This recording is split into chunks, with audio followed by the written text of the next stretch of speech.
tingnan natin, gusto kong mapanood ninyo kung paano mangampanya si Dan Fernandez. Ayun po, bakit po kami narito? Kasi gusto po namin na ako, bilang tatakbo pong gobernador, humingi po ako ng suporta sa inyo. At ako naman, Bakit daw nandiyan siya, humihingi siya ng suporta sa mga dahil tumatakbo siyang gobernador. Gobernador. Oh, ayan Governor. bilang gobernador, may dala akong biyaya o magbibigay ako ng benepisyo sa inyo. Hindi kayo uuwi. Mapansin nyo kanina tahimik di ba? Pinapakinggan si Dan Fernandez, walang sumisigaw. O ngayon, noong sinabing magbibigay siya ng benepisyo, ang tawag nila dyan benepisyo. Wala daw uuwing luhaan. Luhaan! Doon lang nagsigawan ng taong bayan. Ay, kayo mga taga Laguna, na paano kayo? Ay, sige, tuloy. May dalang pera! Yun naman pala, uuwi kayong may dalang pera. Yaan po ang kampanya ni Dan Fernandez. Legalize vote buying. Iboto nyo ako bilang gobernador. At pag ako ay naman naging gobernador, hindi kayo uwing luhaan dahil kayo ay may biyaya, kayo ay bibigyan ng pera. Grabe, no? Ano yan? Di vote buying? Sa bagay, sino magsasabi na yan ay illegal? Sila nga nakaupo sa kamera akalain mo yung sa kamera, NPA nagpapakulong ng general. Ganun na po ang kamera ngayon. Tuloy. Aside doon sa bibigyan po ni Congressman Don Ronain, ang inyong pong lingkod, pero natin personal, ibibigay ko sa inyong lahat. Oy, pera nating personal for roads. Ang dami mong pera. Kumita ka ba sa pagiging artista mo? Sa Viva Max? Oy, Viva Max ba ito? Hindi kasi di ba? May nagsasabi, dating Ballstar, baka mag-Viva Max ba to? Ako, sa katunayan, ayoko magsalita patungkol dyan sa Viva. Kasi wala po akong alam sa artista no? Pero yung nasabi nila dati itong i-Ballstar, wala namang masama sa dati. Kaya lang, magbibigay daw siya ng sarili niyang pera na chika-chika. Baka yan yung akap ni Martin. Hindi kaya? Ay, marami kayong napamaskuhan Speaker, baka naman.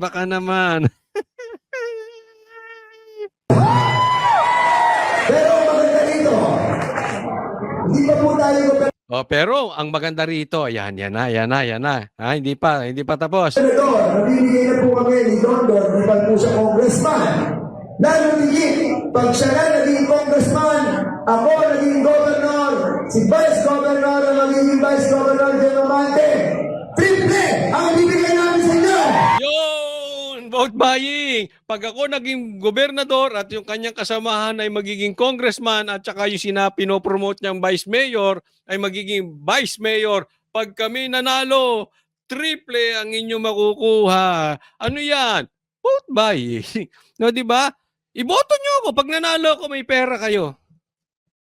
Pambihira naman. Huwag na tayo maglokohan. Ang tanong, may lakas ba ng loob? May bayag ba ang Quadcom para imbestigahan yan? Tanong lang. Kasi nga, tinan mo kung ano-ano pinag-iimbestigahan ng Quadcom. Yung ginawa nitong kabalbalan at saka ni Abante tungkol kay Grijaldo. Meron silang ginawang kabalbalan. Hindi inimbestigahan ng Quadcom. Anong ginawa kay Grijaldo? Ikinulong. Pinagpasko sa kulungan. Kinontempt. Hindi na nila inimbestigahan. Di ba? Wala namang masama Di ba? Sana man lang yung Quadcom, nagkaroon din sila ng public hearing. Gaya ng ginagawa nila kay PRRD, gaya ng ginawa nila kay BP Sara, gaya ng ginagawa nila kay Atty. Lopez, gaya ng ginawa nila kay Grijaldo, gaya ng ginawa nila kung kasi kanino pa, at ginawa nila kay General Wilkins. Sana man lang, nagkaroon ng bayag ang Quadcom na sana inimbestigahan din nila. Regardless kung may mali si Dan Fernandez at si Abante or wala. Hindi na nga nila inimbestigahan yung kawawang uniformadong tao na si Grijaldo na nagsiwalat ng katarantaduhan nitong si Dan Fernandez at ni Abante, di umano, yun ang nakakulong. Eto ngayon, laya. Walang investigasyon nangyari. And at the same time, eto, may vote buying. Vote buying? Ano pa ba? Ano pa ba yan? Di ba? Ginagawa nyo lang legal. Pagka kayo nanalo, magkakapera kayo. O di bilihan ng boto. Ayaw mo ng English na vote buying. Vote buying. O di bilihan ng boto. Eh, tinatarantado yung mga Pilipino niyan eh. Eh, di ba? Oh. Ang tanong, may yagballs ba ang Quadcom para imbestigahan yan? O dahil kakampi nila, mo na kahit anong gawin yan, bumili ng boto yan, gamitin ng akap, etc., bahala siya. O kung kunin niya sa pag-aartista niya.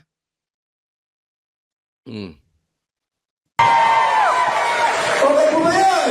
Sigawan yung mga sige, kunin nyo lang yung pera, pero wag nyo iboto, ha? Huwag kayong tanga. Hoy. Di ba? Dikit kay ano yan, ha? Pansinin mo, ha? Yung style na ayuda ni Tamba, gaya na nito. Para magtsuhin na yung dalawa. Iingat po kayo. Kasi, ito sa mga manunood ko, payo lang. Pansinin ninyo, kung sino yung madalas ninyong kasama, nakakaparehas nyo na. Mag-iingat kayo sa mga kasamahan ninyo. Baka nagsasama kayo sa adik, maging adik kayo. Baka nagsasama kayo sa mga buhaya, maging buhaya kayo. Baka nagsasama kayo sa mga kokak, maging kokak na rin kayo. Mag-iingat lang, payo-payong kaibigan. Kasi ito, nagsasama kayo Tamba. Gagawin ng pagkapanalo saan? Sa pamimili ng boto. Bigay, ayuda. Mamimigay ng pera, inilalathala yung kanyang muka na kailangan siya ay manalo. Oh. So kung kayo ay may saya kay Tamba, sige, iboto nyo to. Pero kung galit kayo kay Tamba, ba't nyo iboboto tong mama na ito? Diba? Ugaling mag-ama na eh. Bilihan na ng boto. Wala na, asa na plataforma. Wala na. Pera na lang. Mag-iingat kayo ha. Dapat siguro maging wais kayo na 0 votes doon sa lahat ng nagiging gamit, tuta, aso ni Tamba. Kaugali niya na eh. Diba? Parehas na parehas. Okay. Ulit. Magiging Vice Governor Genovante, triple ang bibigyan namin sa inyo. Ang tanong dito, anong resulta? Magbibigay siya ng pera, gusto ba siya ng taong bayan? Tingnan po natin. Tingnan natin ha. Saglit. Nang dahil diyan, wait lang ha.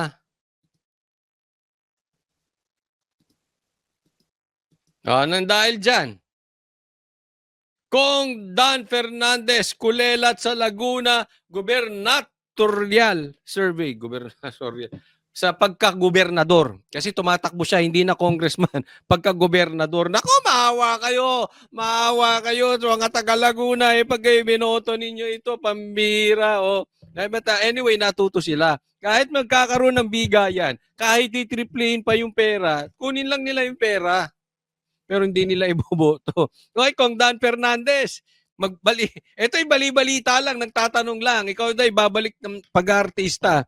Magbo-ballstar ka daw ulit at parang tinatarget mo raw yung Viva Max. Ano ba yung Viva Max? Hindi, totoo. This is honest Hindi ko alam. Ano ba yung Viva Max na yan? Anyway, tanong lang yan, Dan Fernandez. Payo ko lang sa'yo, Dan Fernandez.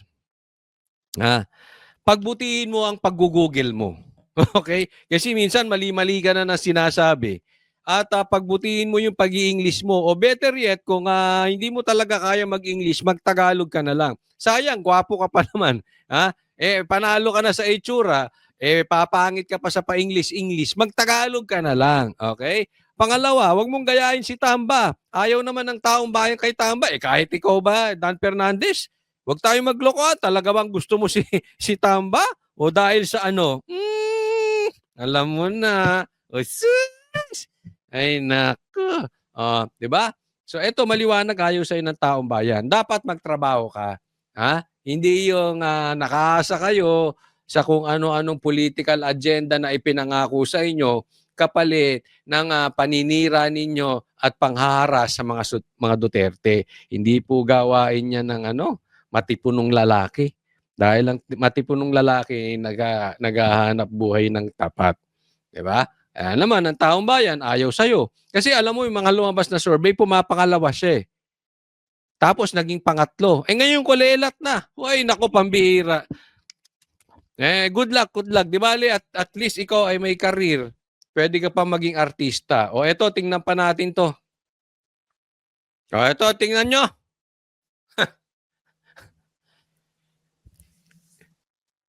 Gumawa na lang kayo ng pelikula, Joel Chua. No, eto pa, isang tropa. Ha? Isang aso ni Tamba na tropa ni Dan Fernandez. Wala rin.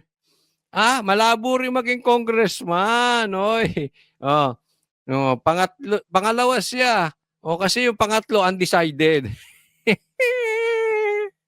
Joel Chua, ano nangyayari sa mga Ano mangyayari dito? Naku, kawawa ka, Katamba. Sayang ang mga na-invest mo sa mga aso mo, pinakain mo, pinatawa mo. Ay, hindi pala aso. Sayang yung mga pinakain mo nga karne sa mga buhaya mo. Uy, Tamba. Tapos mawawala lang congressman. Naalala ko, may nilabas akong video si Joel Chua.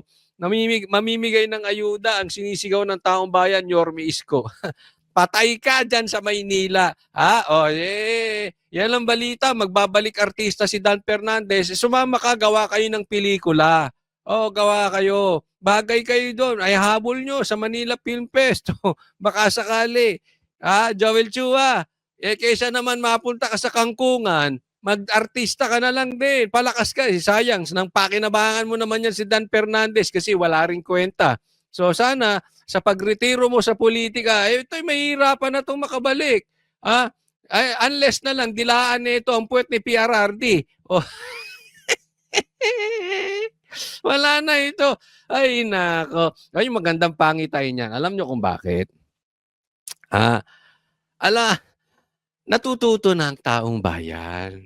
Hindi na sila papabudol. Last na yung pambubudol ni Marcos. Ako pa nga pala ay nagpapasalamat doon sa mga kababayan natin dahil sabi nga, inaamin na nila na sila ay nabudol at sila ay nanunumbalik na sa mga banateros, naniniwala na sila na kaya hindi namin i-promote si BBM dahil sabi nga ni PRRD, bangag. So talaga kami kahit dati hindi namin sinuportahan niya kahit sinabi ni BP Sara, 'di ba? Pero ngayon marami na nanumbalik na mga banateros, maraming salamat sa inyo at natuto rin naman. Welcome back at natuto yung marami. Kita nyo si Joel Chua, yung mga buhaya ni Tamba, wala na. This is a very, very good sign. Salamat. At sana po, mas marami pang taong magising. Hindi na po sila maging magpapabudol muli. Sana last na yon. But again, magandang pangitain na ito. Talagang natuto sila sa pambubudol ng Marcos. So Joel Chua, congratulations. Ipon-ipon ka ng marami and I suggest yung mga naipon mong pera, wag mo nang ubusin sa election dahil hindi ka naman nanalo. Itago mo na yan, make sure na kung ano man yung naliko mong pera dyan sa iyong pagiging politiko, umabot hanggang sa 3rd generation, 4th generation mo nang hindi na magtatrabaho yung iyong mag-anak at umasa na lang doon sa mga nalikom na pera. Di umano. Yan ang sabi-sabi, ha? Pero, baka sumugal ka pa kasi, malabo ka ng manalo. Okay? So, since congressman ka pa naman hanggang mag-2025 election, pagbalik ng sesyon ng 19th Congress, banatan mo ng banatan si Duterte. ng mas marami ka pang mapakinabangan sa amo mong buhaya at makapag-retiro ka ng maganda-ganda sa politika. Okay? So, yan ay suggestion lang naman. Kung ayaw mong sundin, bahala ka sa buhay mo. Matanda ka na eh. Ha? Ano ka na? Or sama ka na lang kay Dan Fernandez, mag-artista kayo parehas. Okay?